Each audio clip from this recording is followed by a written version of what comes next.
आज मैं आपको वैद्युत धारा पढ़ा रही हूँ। वैद्युत धारा वैद्युत, क्या वैद्युत धारा? Current, electricity. ये नई यूनिट है। अब तक हमने स्थिर आवेशों के बारे में पढ़ा है। अब हम क्या पढ़ेंगे? गतिमान आवेशों के बारे में। तो गतिमान आवेशों के अध्ययन को धारा विद्युत कहते हैं। तो हम पढ़ेंगे आज धारा विद्युत, करंट, इलेक्ट्रिसिटी,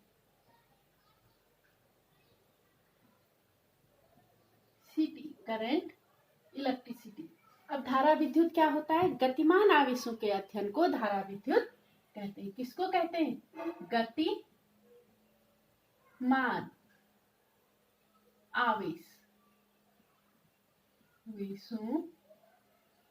गतिमान आवेशों के अध्ययन को क्या कहते हैं?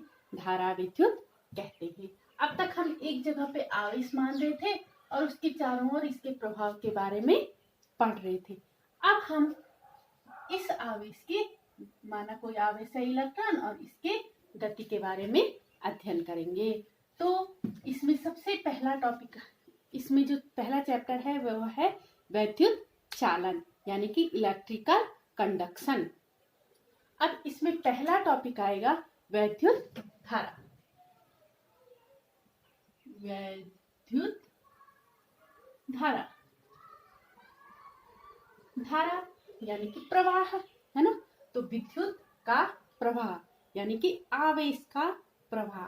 तो किसी भी चालक में प्रति सेकंड, कोई चालक है ये, और इसके परिच्छेदी क्षेत्रफल से प्रति सेकंड जितने आवेश का प्रवाह होगा उसे क्या कहेंगे? वैद्युत धारा कहेंगे। यानी कि माना ये है, आवेश का प्रवाह हमेशा धातु के अंदर होता है ना, यहाँ। और माना इससे प्रति सेकंड जो आवेश प्रभावित हो रहा है वही क्या होगा आपका? उसी को हम क्या कहेंगे? वैद्युत धारा कहेंगे। तो वैद्युत धारा की परिभाषा लिखनी हो तो क्या लिखेंगे? चालक के किसी परिच्छेद, चालक के किसी परिच्छेद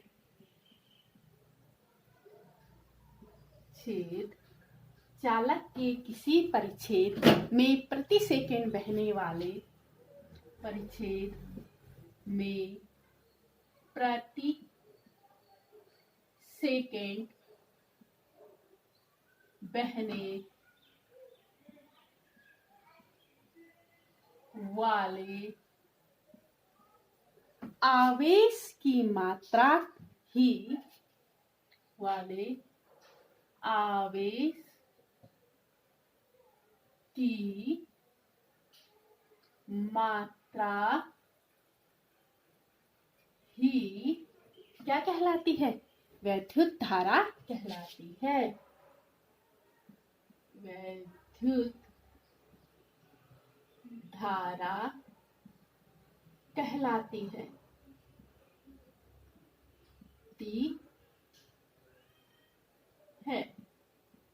देखो, कोई भी चालक है, चालक के किसी परिच्छेद में प्रति सेकंड बहने वाली आवेश की मात्रा क्या है?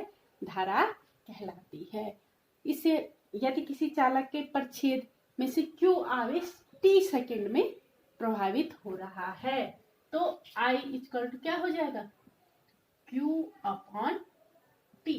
अब देखो, आप इस सूत्र से भी परिभाषा निकाल सकते हो। Q क्या है? आवेश। T क्या है? समय। यानी कि प्रति सेकंड प्रभावित आवेश को ही क्या कहते हैं? धारा कहते हैं। यानी कि किसी भी चालक के किसी परिच्छेद में प्रति सेकंड बहने वाले आवेश की मात्रा को क्या कहते हैं? वैद्युत धारा कहते हैं। SI पद्धति में वैद्युत धारा क्या है? एक मूल मात्रक है, मूल राशि है, और इसका मात्रक क्या है? एम्पियर है, तथा इसका संकेत क्या है? A। मात्रा SI मात्रक क्या है? एम्पियर, और इसका संकेत क्या है?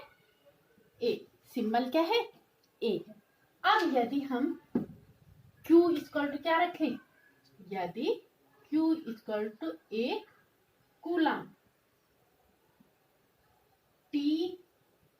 बराबर 1 सेकेंड। तो I बराबर क्या होगा, 1 कूलाम बटे 1 सेकेंड। तो I बराबर क्या हो जाएगा, 1 कूलाम बटे 1 सेकेंड। 1 कूलाम बटे 1 सेकेंड। और इसी को हम कहते हैं 1 एम्पियर। 1 एम्पियर। तो इससे हम एम्पियर की परिभाषा भी निकाल सकते हैं। 1 एम्पियर वह धारा है जो चालक के परिच्छेद में 1 सेकेंड में 1 कूलाम आवेश प्रभावित होने से उत्पन्न होती है। फिर से सुन लो, 1 एम्पियर वह धारा है जो चालक में 1 सेकेंड में 1 कूलाम आवेश प्रभावित होने से उत्पन्न होती है। ठीक है ना। और कूलाम, 1 कूलाम आवेश में कितने इलेक्ट्रॉन होते हैं, हमने पहले निकाला था। 1 कूलाम आवेश में कितने इलेक्ट्रॉन होते हैं भाई, किससे निकाला था हमने, Q इक्वल टू क्या होता है, N into A plus minus. तो N equal to Q upon E। Q का मान कितना है, 1 एम्पियर, और E का मान 1.6 गुणा गए 10 की घात -19। इसका भाग देंगे तो कितना निकलता है, 6.25 गुणा गए 10 की घात 18। यानी कि 1 कूलाम आवेश 6.25 गुणा गए 10 की घात 18 इलेक्ट्रॉनों या मूल आवेशों के तुल्य है। तो 1 कूलाम क्या है, 6.25 गुणा गए 10 की घात 18 इलेक्ट्रॉनों या मूल आवेशों के तुल्य है। अतः 1 एम्पियर धारा का तात्पर्य है कि किसी चालक अथवा तार के किसी परिच्छेद से प्रति सेकंड 6.25 गुणा गए 10 की घात 18 इलेक्ट्रॉन गुजरते हैं। तो 1 एम्पियर से क्या तात्पर्य है कि किसी भी चालक के परिच्छेद से 1 सेकंड में 6.25 गुणा गए 10 की घात 18 इलेक्ट्रॉन गुजरते हैं। तो कुल मिलाकर आप धारा को समझे। धारा क्या है, आवेश का प्रवाह। क्या, प्रति सेकंड आवेश का प्रवाह किसमें, किसी चालक के परिच्छेद में। तो धारा आपको स्पष्ट हो गई होगी। एम्पियर क्या है, एम्पियर की परिभाषा आप 2 तरह से दे सकते हैं। एक तो आप कह सकते हैं क्या कि 1 एम्पियर वह धारा है जो 1 सेकंड में 1 कूलाम आवेश के प्रवाह से उत्पन्न होती है। ठीक है, 1 सेकंड में 1 कूलाम आवेश के प्रवाह से उत्पन्न होती है। तो क्या होती है, 1 एम्पियर धारा होगी। दूसरी आप एम्पियर की परिभाषा दे सकते हैं कि 1 एम्पियर धारा का तात्पर्य है कि किसी भी चालक के परिच्छेद से, ठीक है ना, प्रति सेकंड 6.25 गुणा गए 10 की घात 18 इलेक्ट्रॉन क्या हो रहे हैं, प्रवाहित हो रहे हैं या इनके प्रवाह के तुल्य है। अब धारा के बारे में इसका स्पेशल फीचर क्या है ये बताना चाहूंगी मैं। तो धारा के बारे में एक तो होती है स्थायी धारा और एक होती है अस्थायी धारा। तो स्थायी धारा क्या होती है, स्थायी धारा वह धारा है जो समय के साथ नहीं बदलती, चाहे आपके परिच्छेद का क्षेत्रफल ज्यादा हो या कम हो, हर समय वही धारा बहती रहती है। तो स्थायी धारा क्या है, यदि किसी चालक में प्रवाहित आवेश की दर समय के साथ नहीं बदलती है तो धारा क्या होती है, स्थायी धारा होती है। इसका ग्राफ आप ऐसे बना सकते हैं, भाई ये समय है t और ये है धारा I और ये समय के साथ नहीं बदल रही है, तो ये हो गई स्थायी धारा। ठीक है ना। अब एक होता है अस्थायी धारा। यदि किसी चालक में धारा समय के साथ बदलती है तो धारा को परिवर्ती धारा कहते हैं, परिवर्ती या अस्थायी धारा। ये आप ऐसे देख सकते हो, समय के साथ ये पहले ऊपर उठी और फिर नीचे आ गई, समय के साथ बदल रही। ये क्या है, अस्थायी धारा। तो आपके घरों में जो धारा बहती है वो भी क्या है, अस्थायी धारा कह सकते हैं या परिवर्ती धाराएं। तो ये क्या है, परिवर्ती धारा। तो इसे या तो हम ऐसे दिखा सकते हैं या फिर ग्राफ में हम इसे ये ऐसे दिखा सकते हैं, समय के साथ बदल रही है। है। ठीक है ना। तो स्थायी धारा क्या है? जो समय के साथ बिल्कुल न बदले, वो क्या हो गई? स्थायी धारा। अब परिवर्ती धारा क्या हो गई? जो समय के साथ बदल रही है। तो दो प्रकार की धाराएं हो गई। अब वैद्युत धारा की दिशा। तो वैद्युत धारा की दिशा, पहले तो ये देखिए कि जो वैद्युत धारा होती है वो किसके प्रभाव के कारण होती है? तो जो आपके ठोस है, ठीक है ना, जो धातुएं हैं, धातुओं में आवेश का प्रभाव केवल और केवल इलेक्ट्रॉनों के कारण होता है। ये हमेशा याद रखना। धातुओं में आवेश का प्रभाव, धातुओं में आवेश का प्रवाह केवल इलेक्ट्रॉनों के कारण होता है। केवल इलेक्ट्रॉनों के कारण होता है। जो वैद्युत अपघट्य होते हैं, कौन? वैद्युत अपघट्य। वैद्युत अपघट्यों में आवेश का प्रवाह धनायन और ऋणायन दोनों के कारण होता है। धन व ऋण आयनों के कारण। धन व ऋण आयन, आयनों के कारण क्या होता है? आवेश का प्रवाह होता है। ठीक है ना। और गैसों में आवेश का प्रवाह धन आयनों तथा इलेक्ट्रॉनों के कारण होता है। जो गैस होती है उनमें आवेश का प्रवाह धन आयन तथा इलेक्ट्रॉनों के कारण होता है। तो ये हमेशा याद रखिए कि जो धारा है धातुओं में यह केवल ऋणावेशित इलेक्ट्रॉनों के कारण होता है। केवल धातुओं में केवल ऋणावेशित इलेक्ट्रॉनों के कारण ही आवेश का प्रवाह होता है।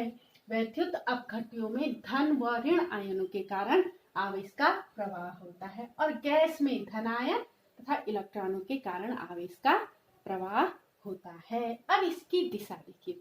तो आवेश का प्रवाह सदैव धनायन अधिक विभव से कम विभव की ओर होता है। सदैव कहाँ होता है? अधिक विभव। माना ये कोई चालक है, इसके अंदर अगर हम कहें आवेश का प्रवाह कहाँ हो रहा है, तो हम देखेंगे ये माना धनायन है, तो धनायन के प्रवाह की दिशा में क्या होता है? आवेश का प्रवाह होता है। हम कहेंगे धारा के प्रवाह की दिशा ये है। और आवेश, जो धन आवेश है वो सदैव अधिक विभव से कम विभव की ओर जाते हैं। तो आवेश के प्रवाह की दिशा हम क्या बताते हैं? अधिक विभव से कम विभव, अर्थात धन आवेश जिस दिशा में जाते हैं। तो धन आवेश अधिक विभव से कम विभव की ओर जाते हैं। और इलेक्ट्रॉन जो ऋण आवेश है वो सदैव क्या होते हैं? कम विभव से अधिक विभव की ओर जाते हैं। ऋण आवेश सदैव कम विभव से, और धारा का प्रवाह हम इसके विपरीत बताते हैं।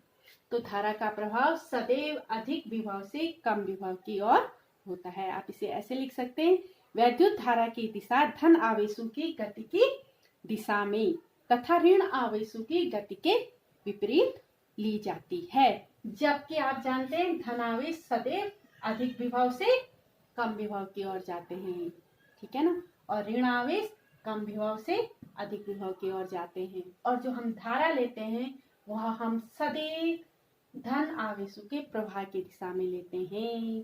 तो आप कहेंगे वैद्युत धारा की दिशा धन आवेशों की गति की दिशा में तथा ऋण आवेशों के गति की विपरीत दिशा में होती है। अब इसका मोस्ट इंपॉर्टेंट पार्ट क्या है? बच्चे सोचते हैं कि भाई हम दिशा दिखा रहे हैं तो इसका मतलब धारा क्या है? एक सदिश राशि है, लेकिन ऐसा नहीं है। धारा कैसी राशि है? वैद्युत धारा एक अदिश राशि है। इसको अपने दिमाग में बैठा लो। क्या बैठा लो दिमाग में? कि वैद्युत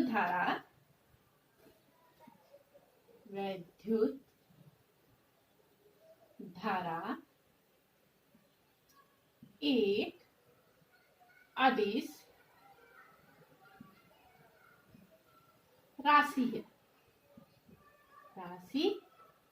है। और ऐसा क्यों है भाई? देखिए आवेश माना इधर से आ रहा है, ठीक है ना, और एक आवेश इधर से आ रहा है, ठीक है, एक इधर से और दोनों इकट्ठा होके यहाँ पे मिला और यहाँ से आगे बढ़ गया, ठीक है ना। अब माना यहाँ पे 2 एम्पियर का आवेश आ रहा है, एम्पियर, यहाँ पे 3 एम्पियर का आवेश आ रहा है, तो यहाँ पे कितना होगा 5 एम्पियर का आवेश। इस पे निर्भर नहीं करेगा कि इन दोनों के बीच कोण कौन सा है, जबकि वेक्टर के योग नियम के अनुसार कोण, इसका योग किस पे डिपेंड करेगा, कोण पे, चाहे यहाँ पे 3a ऐसा हो या ऐसा हो या फिर ऐसा हो, लेकिन दोनों धाराओं का योग क्या होगा, सामान्य बीजीय योग के जैसा होगा। तो क्या होता है, आप देखिए, वैद्युत धारा दिशा होते हुए भी सदिशों के योग के नियम का पालन नहीं करती है। ये क्या करती है, ये साधारण जो बीजगणितीय योग है उसका और सदिशों के योग के नियम के अनुसार क्या होता है कि इन दोनों का योग इन दोनों के बीच के कोण पर निर्भर करता है, जबकि धारा में ऐसा नहीं होता है, इसलिए धारा क्या है, अदिश राशि है, ठीक है ना।